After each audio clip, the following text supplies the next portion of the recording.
Welcome to ಶಾಲಾ ಶಿಕ್ಷಣ.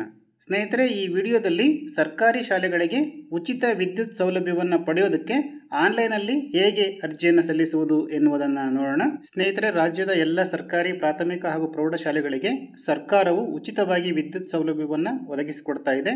ಇದಕ್ಕೆ ಸಂಬಂಧಿಸಿದಂತೆ ನಮ್ಮ ಶಾಲೆಯ ವಿದ್ಯುತ್ ಸಂಪರ್ಕದ ವಿವರವನ್ನು ನಾವು ಆನ್ಲೈನಲ್ಲಿ ದಾಖಲಿಸಬೇಕಾಗಿದೆ. ಅದು ಹೇಗೆ ಅಂತೇಳಿ ನೋಡೋದಾದರೆ, ಸ್ಕೂಲ್ ಎಜುಕೇಷನ್ ಕರ್ನಾಟಕ ಈ ಒಂದು ವೆಬ್ಸೈಟಲ್ಲಿ ಇದಕ್ಕೆ ಸಂಬಂಧಪಟ್ಟಂತೆ ಒಂದು ಲಿಂಕನ್ನು ಉಚಿತ ವಿದ್ಯುತ್ ಸಂಪರ್ಕಕ್ಕಾಗಿ ಮಾಹಿತಿ ನಮೂದಿಸಲು ಇಲ್ಲಿ ಕ್ಲಿಕ್ ಮಾಡಿ ಅಂತೇಳಿ ಒಂದು ಲಿಂಕನ್ನು ಸೇರಿಸಲಾಗಿರ್ತದೆ. ನಾವು ಅದರ ಮೂಲಕ ನಾವು ನಮ್ಮ ಮಾಹಿತಿಯನ್ನು ಅಪ್ಡೇಟ್ ಮಾಡಬೇಕಾಗ್ತದೆ. ಅದು ಹೇಗೆ ಅಂತೇಳಿ ನೋಡೋಣ. ಸ್ನೇಹಿತರೆ, ಮೊದಲಿಗೆ ನಿಮ್ಮ ಮೊಬೈಲ್ ಅಥವಾ ಕಂಪ್ಯೂಟರ್ನ ಯಾವುದಾದ್ರೂ ಬ್ರೌಸರ್ ಮೂಲಕ ಸ್ಕೂಲ್ ಎಜುಕೇಷನ್ ಅಂತೇಳಿ ಟೈಪ್ ಮಾಡಿ ಸರ್ಚ್ ಕೊಡಿ. ಆನಂತರ ಈ ರೀತಿಯ ಒಂದು ವೆಬ್ ಲಿಂಕನ್ನು ನೋಡ್ಬೋದು. ಈ ವೆಬ್ ಲಿಂಕ್ ಮೇಲೆ ಕ್ಲಿಕ್ ಮಾಡಿ ನಮ್ಮ ಸ್ಕೂಲ್ ಎಜುಕೇಷನ್ ವೆಬ್ಸೈಟಿಗೆ ನಾವು ಭೇಟಿ ಕೊಡ್ತೇವೆ. ಶಾಲಾ ಶಿಕ್ಷಣ ಇಲಾಖೆ ವೆಬ್ಸೈಟ್ ಇದು.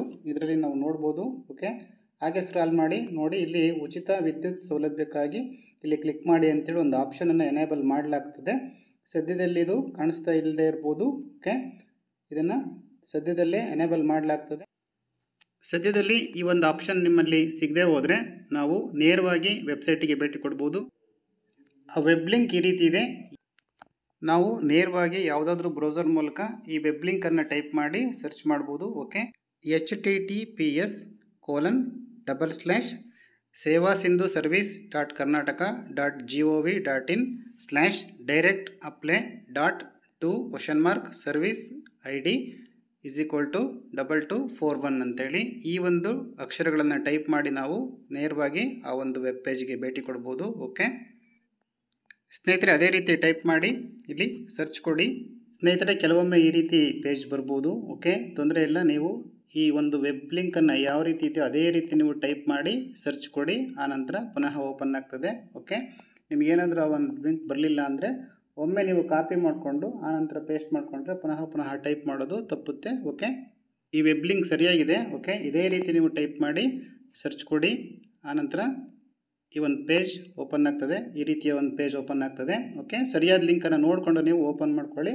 ಆನಂತರ ಇಲ್ಲಿ ನಾವು ನೋಡ್ಬೋದು UDICE ಸಂಖ್ಯೆ ಅಂತೇಳಿ ಇದೆ. ನಮ್ಮ ಶಾಲೆಯ ಡೈಸ್ ಕೋಡನ್ನು ಇಲ್ಲಿ ಎಂಟ್ರಿ ಮಾಡಬೇಕು. UDICE ಕೋಡನ್ನು ಎಂಟ್ರಿ ಮಾಡಿ ಎಂಟರ್ ಕೊಟ್ಟ ತಕ್ಷಣ ಈ ರೀತಿಯ ಒಂದು ಪೇಜ್ ಬರ್ತದೆ.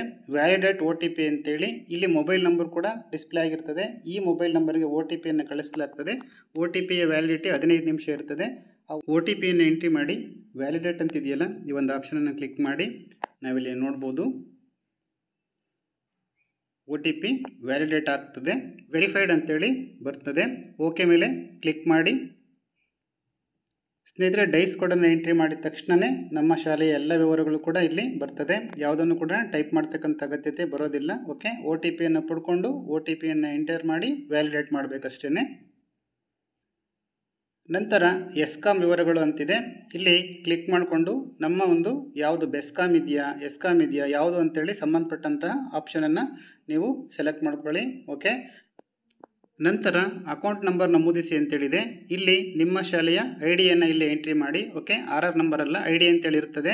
ಅದನ್ನು ಎಂಟ್ರಿ ಮಾಡಿ ಎಂಟರ್ ಕೊಡಿ. ನೆಕ್ಸ್ಟ್ ವಿಳಾಸ ಇಲ್ಲಿ ಬರ್ತದೆ. ಓಕೆ, ಶಾಲೆಯ ಹೆಸರು ಎಲ್ಲ ಬರ್ತದೆ. ಓಕೆ, ನೆಕ್ಸ್ಟ್ ಎಲ್ಲವನ್ನು ನೋಡಿಕೊಂಡು ಇಲ್ಲಿ ಒಂದು ಚೆಕ್ ಬಾಕ್ಸ್ ಇದೆ. ಐ ಅಗ್ರಿ ಅಂತೇಳಿ ಕ್ಲಿಕ್ ಮಾಡಿ.